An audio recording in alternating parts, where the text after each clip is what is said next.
અને હવે સીધા જ વડાપ્રધાન મોદીના મનની વાતમાં।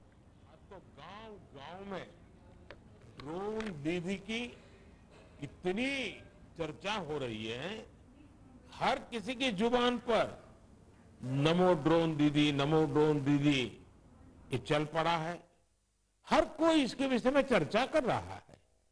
एक बहुत बड़ी जिज्ञासा पैदा हुई है और इसलिए मैंने भी सोचा कि क्यों ना इस बार मन की बात में एक नमो ड्रोन दीदी से बात की जाए। हमारे साथ इस वक्त नमो ड्रोन दीदी सुनीता जी जुड़ी हुई हैं, जो उत्तर प्रदेश के सीतापुर से हैं। आइए उनसे बात करते हैं। सुनीता देवी जी, आपको नमस्कार। नमस्ते सर। अच्छा सुनीता जी, पहले मैं आपके विषय में जानना चाहता हूँ, आपके परिवार के विषय में जानना चाहता हूँ, थोड़ा कुछ बता दीजिए। सर हमारे परिवार में 2 बच्चे हैं, हमें हस्बैंड है, माता जी है मेरी। आपकी पढ़ाई क्या हुई Sunita ji? Sir BA final है। और वैसे घर में कारोबार वगैरह क्या है? कारोबार वगैरह खेती बाड़ी संबंधित करते हैं, खेती वगैरह। अच्छा सुनीता जी, ये ड्रोन दीदी बनने का आपका सफर कैसे शुरू हुआ? आपको ट्रेनिंग कहाँ मिली? कैसे कैसे बदलाव क्या आया, मुझे पहले से जानना है। जी सर, ट्रेनिंग हमारी फूलपुर एफको में हुआ था, इलाहाबाद में, और वहीं से हमको ट्रेनिंग मिली है। तो तब तक आपने ड्रोन के विषय में सुना था कभी? पर सुना नहीं था। एक बार ऐसे देखे थे, कृषि विज्ञान केंद्र जो सीतापुर का है, वहाँ पे हमने देखा था, पहली बार वहाँ देखा था हमने ड्रोन। सुनीता जी, मुझे ये समझना है कि मानो आप पहले दिन गए, जी पहले दिन आपका ड्रोन दिखाया होगा, फिर कुछ बोर्ड पे पढ़ाया गया होगा, कागज पे पढ़ाया गया होगा, फिर मैदान में ले जाके प्रैक्टिस, क्या क्या हुआ होगा, आप मुझे बस समझा सकती है पूरा वर्णन? जी जी सर, पहले दिन सर हम लोग जब गए हैं तो उसके दूसरे दिन से हम लोगों की ट्रेनिंग शुरू हुई थी। पहले तो थ्योरी पढ़ाई गई थी, सब क्लास चले थे 2 दिन। क्लास में ड्रोन में क्या क्या पार्ट हैं, कैसे कैसे आपको क्या क्या करना है, ये सारी चीजें थ्योरी में पढ़ाई गई थी। तीसरे दिन सर हम लोगों का पेपर हुआ था। उसके बाद में फिर सर एक कंप्यूटर पे भी पेपर हुआ था, मतलब पहले क्लास चला, उसके बाद में टेस्ट लिया गया, फिर प्रैक्टिकल करवाया गया था हम लोगों का, मतलब ड्रोन कैसे उड़ाना है, कैसे कैसे मतलब आपको कंट्रोल कैसे संभालना है, हर चीज सिखाई गई थी प्रैक्टिकल के तौर में। कि ड्रोन काम क्या करेगा वो कैसे सिखाया? सर ड्रोन काम करेगा कि जैसे अभी फसल बड़ी हो रही, बरसात का मौसम या कुछ भी ऐसे बरसात में दिक्कत होती, खेत में फसल में हम लोग घुस नहीं पा रहे हैं, तो कैसे मजदूर अंदर जाएगा, तो इसके माध्यम से हम बहुत फायदा किसानों को होगा और वहाँ खेत में घुसना भी नहीं पड़ेगा। हमारा ड्रोन जो हम मजदूर लगा के अपना काम करते हैं, वो हमारा ड्रोन से मेड़ पे खड़े होके हम इतना वो कर सकते हैं। कोई कीड़ा मकोड़ा अगर खेत के अंदर है, उससे हमें सावधानी भी बरतनी रहेगी, कोई दिक्कत नहीं हो सकती है। और किसानों को भी बहुत अच्छा लग रहा है सर, हमने 35 एकड़ स्प्रे कर चुके हैं अभी तक। सावधानी भी बरतनी रहेगी, कोई दिक्कत नहीं हो सकती है। और किसानों को भी बहुत अच्छा लग रहा है सर, हमने 35 एकड़ स्प्रे कर चुके हैं अभी तक। तो किसानों को भी समझ है कि इसका फायदा है? जी सर, किसानों को बहुत संतुष्ट होते हैं, कह रहे हैं बहुत अच्छा लग रहा है, समय का भी बचत होता है, सारी सुविधा आप खुद देती हैं, पानी दवा सब कुछ आप साथ में रखती हैं, और हम लोगों को सिर्फ आके खेत बताना पड़ता है कि कहाँ से कहाँ तक मेरा खेत है, और सारा काम आधा घंटे में ही निपटा देती। तो ये ड्रोन देखने के लिए और लोग भी आते होंगे फिर तो? सर बहुत भीड़ लग जाती है, ड्रोन देखने के लिए बहुत सारे लोग आ जाते हैं। जो बड़े बड़े फार्मर्स लोग हैं, वो लोग नंबर भी ले जाते हैं कि हम भी आपको बुलाएंगे स्प्रे के लिए। अच्छा, क्योंकि मेरा एक मिशन है लखपति दीदी बनाने का। अगर आज देश भर की बहनें सुन रही हैं, तो एक ड्रोन दीदी आज पहली बार मेरे साथ बात कर रही है, तो क्या कहना चाहेगी आप? जैसे आज मैं अकेले ड्रोन दीदी हूँ, तो ऐसी हजारों बहनें आगे आए कि मेरे जैसे ड्रोन दीदी वो भी बने। और मुझे बहुत खुशी होगी कि जब मैं अकेली हूँ, मेरे साथ में और हजारों लोग खड़े होंगे, तो बहुत अच्छा लगेगा कि हम अकेले नहीं, बहुत सारे लोग हमारे साथ में ड्रोन दीदी के नाम से पहचानी जाती हैं। चलिए सुनीता जी, मेरी तरफ से आपको बहुत बहुत बधाई। ये नमो ड्रोन दीदी ये देश में कृषि को आधुनिक बनाने का एक बहुत बड़ा माध्यम बन रही है। मेरी बहुत बहुत शुभकामनाएं। Thank you sir. Thank you. साथियों, आज देश में कोई भी क्षेत्र ऐसा नहीं है जिसमें देश की नारी शक्ति पीछे रह गई हो। एक और क्षेत्र जहां महिलाओं ने अपनी नेतृत्व क्षमता का बेहतरीन प्रदर्शन किया है, वो है प्राकृतिक खेती, जल संरक्षण और स्वच्छता।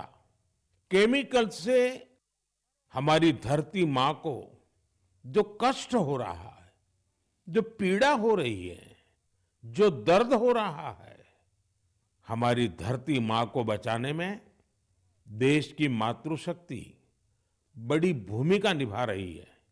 देश के कोने कोने में महिलाएं अब प्राकृतिक खेती को विस्तार दे रही है। आज अगर देश में जल जीवन मिशन के तहत इतना काम हो रहा है, तो इसके पीछे पानी समितियों की बहुत बड़ी भूमिका है। इस पानी समिति का नेतृत्व महिलाओं के ही पास है। इसके अलावा भी बहनें बेटियां जल संरक्षण के लिए चौतरफा प्रयास कर रही हैं। मेरे साथ फोन लाइन पर ऐसी ही महिला है कल्याणी प्रफुल्ल पाटिल जी। ये महाराष्ट्र की रहने वाली है। आइए कल्याणी प्रफुल्ल पाटिल जी से बात कर उनका अनुभव जानते हैं। कल्याणी जी नमस्ते। नमस्ते सर जी, नमस्ते। कल्याणी जी, पहले तो आप अपने विषय में, अपने परिवार के विषय में, अपने कामकाज विषय में जरा बताइए। सर मैं एमएससी माइक्रोबायोलॉजी हूँ और मेरे घर में मेरे पतिदेव, मेरी सास है और मेरे 2 बच्चे और 3 साल से मैं अपने ग्राम पंचायत में कार्यरत हूँ। और फिर गांव में खेती के काम में लग गई, क्योंकि आपके पास बेसिक नॉलेज भी है, आपकी पढ़ाई भी क्षेत्र में हुई है और अब आप खेती में जुड़ गई हैं। तो क्या क्या नए प्रयोग किए हैं आपने? सर हमने जो 10 प्रकार के हमारी वनस्पति है उसको एकत्रित करके उससे हमने ऑर्गेनिक फवारनी बनाया।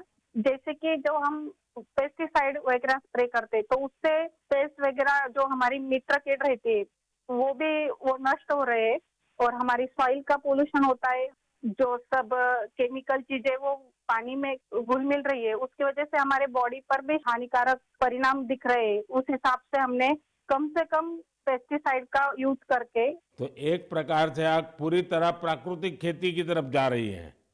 हाँ, जो अपनी पारंपरिक खेती है सर, वैसे हमने की पिछले साल। क्या अनुभव आया प्राकृतिक खेती में? सर जो हमारी महिला है उनको जो खर्च है वो कम लगा और जो प्रोडक्ट है सर तो वो समाधान था कि हमने विदाउट पेस्ट वो किया है, क्योंकि अब कैंसर के प्रमाण जो बढ़ रहे हैं, जैसे शहरी भागों में तो है लेकिन गांव में भी हमारे उसका प्रमाण बढ़ रहा है।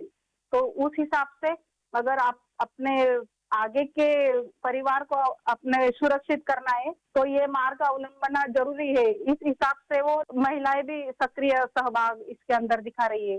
अच्छा कल्याणी जी, आपने कुछ जल संरक्षण में भी काम किया है, उसमें क्या किया है आपने? सर रेन वाटर हार्वेस्टिंग जो हमारे शासकीय जितने भी इमारतें जैसे कि प्राथमिक शाला हुई, आंगनवाड़ियां हुए, हमारी ग्राम पंचायत की जो बिल्डिंग है, वहाँ के जो पानी है बारिश का वो सब इकट्ठा करके हमने एक जगह पे कलेक्ट किया हुआ है।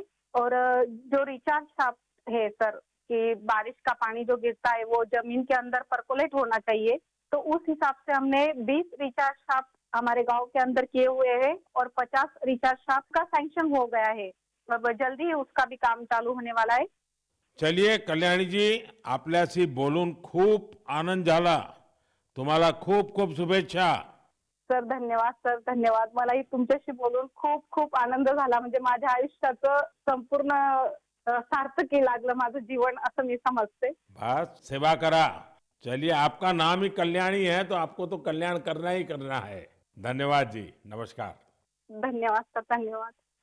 साथियों, चाहे सुनीता जी हो या कल्याणी जी, अलग अलग क्षेत्रों में नारी शक्ति की सफलता बहुत प्रेरक है.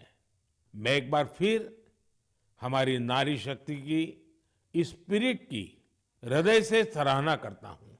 मेरे प्यारे देशवासियों, आज हम सबके जीवन में टेक्नोलॉजी का महत्व बहुत बढ़ गया है. मोबाइल फोन, डिजिटल गैजेट्स, हम सबकी जिंदगी का अहम हिस्सा बन गए हैं। लेकिन क्या आप कल्पना कर सकते हैं कि डिजिटल गैजेट्स की मदद से अब वन्य जीवों के साथ तालमेल बिठाने में भी मदद मिल रही है। कुछ दिन बाद 3 मार्च को विश्व वन्य जीव